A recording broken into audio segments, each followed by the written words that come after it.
Hürmetli vatandaş, bugünkü leksiyalarımızı başlayımız. Leksiyada size qadiroz, Washington'da sözleyimiz. Bugünkü İsa'ğı 2019 yıl 5. ayının 3. günü haftaya Cuma, Allahu Cuma.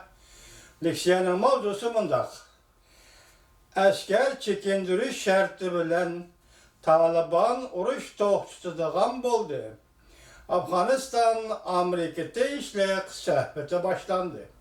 Mavzuda xabar 5. ayının 1. günü Erkinlik Vaqt gazetida e'lon qilindi. Xabar mundaq boshlandi.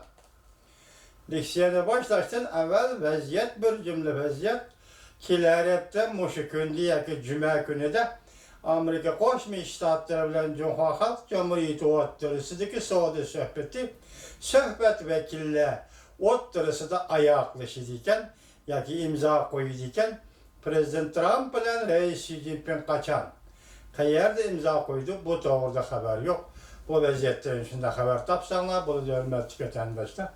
Mavzuni o'qib oldik. Endi xabar bundoq boshlandi.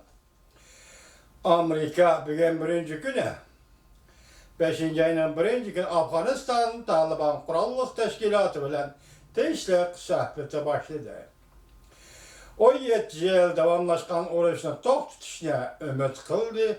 Amerika, Jungo, Rossiya ham Afg'onistondan askar chekintirib, Talibanlarning harbiy harakatlarini to'xtatishga bergan va'dasiga erishdi.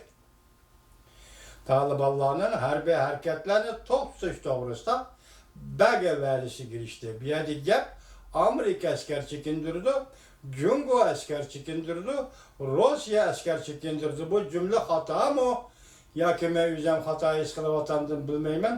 Bu yerda savol qo'yay vatandosh, Afg'onistonda Jungo armiyasi bormi deydi.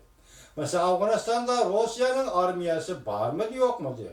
Hazırlıkçı ben bunda haber anlayan emas. Tüyüpsüz bu cümle şundak yaptı. Şunu sizge sual koyup baktım. Hürmetli vatandaş. Devamı. 11 sal matbuatla haber kılıp bunda görsetti. Uruş tutuş için Amerika başçılığındaki her qaysi devlet hükümetleri Taliban kurallıkları bilen bugün yani bir qatam tinchlik sohbete başladı. Bu qatımlıq söhbəti bir neçə aydan beri ki, 6. qatımlıq söhbət olub hesablanıdı. Afganistan'da işki vuruşunu to'xtatishni maqsad qiladi bu söhbət. Talibanның bayanatçısı bunda ko'rsatdi. Bugun Afganistanның Doha degan yerda boshlangan bu yig'inga yoki bu söhbət qarata Amerika Davlat Mahkamasi bunda ko'rsatdi. Başka yani bir elçi evetip söhbetke qatnaştırımız. Muşu ayının ahırıgacha ko'zlagan yerga yetib bordi. Söhbetni davomlashtirdi. Xabarlarga asoslanganda Amerika Afg'oniston urushini to'xtatishga izchil urinib keldi. Chunki Amerika har yili Afg'onistonga 45 milliard dollar xarjlab keldi. 2001 yılı sentabr 11 yoki sentabr vaqasidan keyin 11 sentabr vaqasidan keyin yoki shu kundan boshlab taxminan Afg'oniston urushida Amerika Qo'shma Shtatlarining 2400 nafar askariy kuchi yoki askariy odami urushda vafot bo'ldi. Endi yana bir xabar.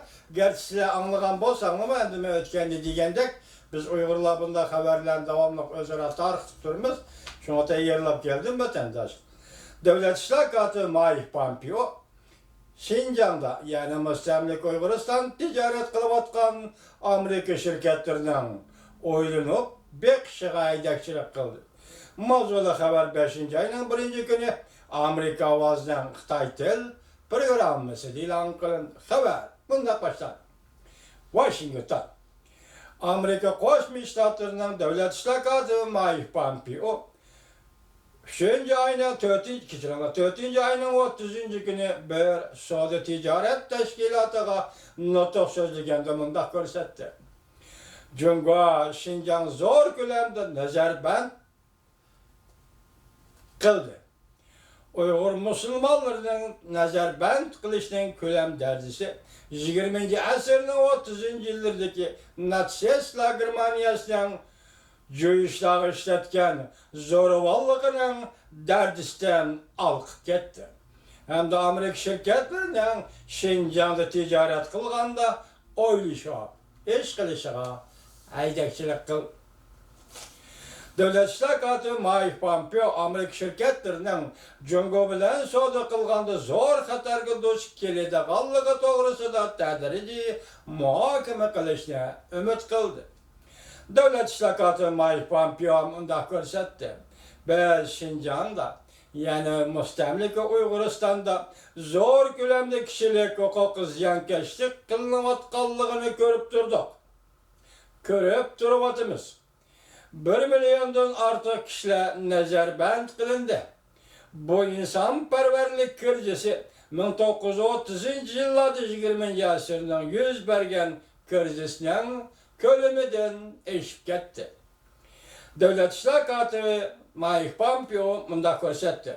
Biz Amerika savdogarlari ve ularning texnikasidan Jungo hukumatining foydalanib, kishilik huquqi xiloflik qilish bilan shug'ullanayotganligini ko'rib turibmiz.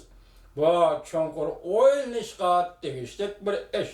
Xabarlarga qaraganda Jungo hukumati bu texnikadan foydalanib, Şinjan'da Uyg'urlarni bostirmoqda. 2 ayda Amerika'nın bu şirketi Uyg'urlarga gen iskilati qurishga bo'ladigan uskunalarni Jungo eksport qilishni to'xtatdi.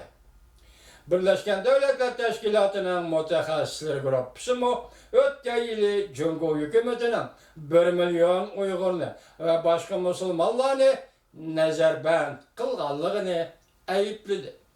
Faaliyetçiler Jungo hukumatının musulmonlarning diniy faoliyatlarini cheklaganligini davomli tanqid qilyapti.